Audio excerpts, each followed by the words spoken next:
Welcome to the deep dive. Today we're really getting into how to speak English with real confidence, and our sources suggest it's maybe less about memorizing rules than you might think. Yeah, absolutely. What we found digging into this is, well, pretty striking.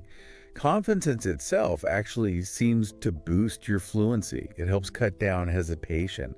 And people just listen more. Even if you slip up a bit here and there, often it's the fear of making mistakes, not like a lack of grammar knowledge that really holds people back. That's fascinating. So fear is the real block. Okay, let's unpack this. It sounds like changing your mindset is like step one. Definitely. The sources really push this idea of prioritizing your mindset over perfect grammar.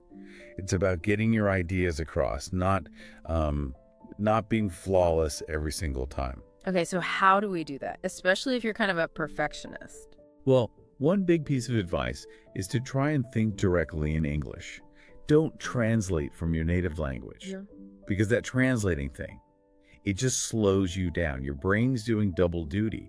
Try practicing, maybe just thinking simple phrases in English during your day, like I need coffee Yeah. or narrating what you see. It actually helps build those direct pathways. Right. Skip the middleman. Makes sense. So you start thinking in English. Then what? The sources talk a lot about actually using it, right? In the real world. Exactly. Use real life situations.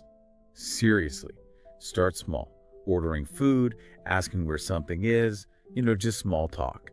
And this connects directly to physical confidence, body language. The guides we look at say confidence really starts there. Speaking clearly, making eye contact, using your hands naturally. It signals you're comfortable. And that actually makes you feel more confident too. It affects how people hear you. Ah, like a feedback loop. I see. And beyond just how you approach it mentally and physically, are there like practical tools? Are sources mention key phrases? Yeah, definitely. Instead of just learning single words, learn useful phrases, conversation starters. Things like, could you help me with? Or, that's interesting. Or even just, what do you think? These give you ready-made ways to engage. They're like, social tools. Little building blocks for conversation. Right.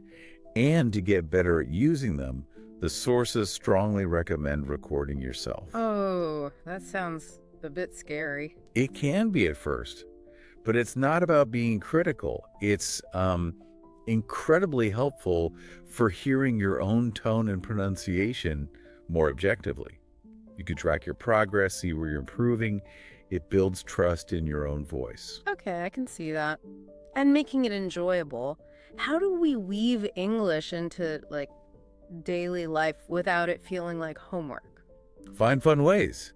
Watch shows you like in English. Listen to podcasts. Follow creators online who speak English. It's not just passive, though. Try shadowing, like repeating phrases you hear. It helps you pick up the natural rhythm of the language, almost unconsciously. Mimicking the flow. Exactly. And importantly, don't feel like you need to speak super fast. The sources are clear. Talk slowly and clearly. Speed doesn't equal fluency.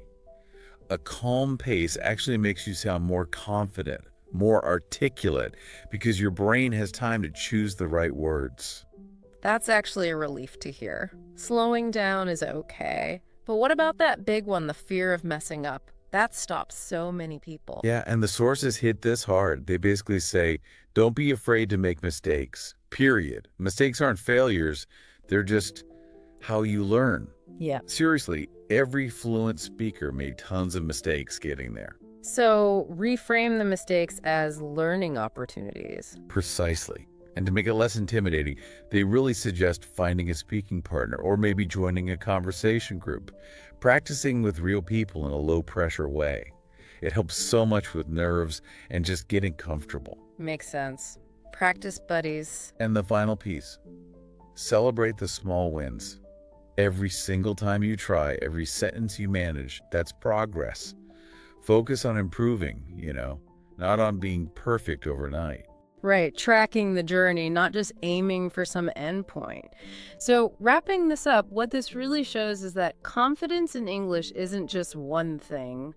It's a mix of changing your mindset, practicing consistently in real situations, and honestly, being okay with not being perfect, embracing the imperfections. Yeah, which leads to a really interesting question for you to think about. What if the biggest thing holding you back from speaking English confidently isn't what you don't know, but just waiting until you think you're perfect before you actually start speaking? Hmm, something to definitely chew on. Give these ideas a try. You might be surprised. Thanks for tuning in to the deep dive. We'll catch you next time.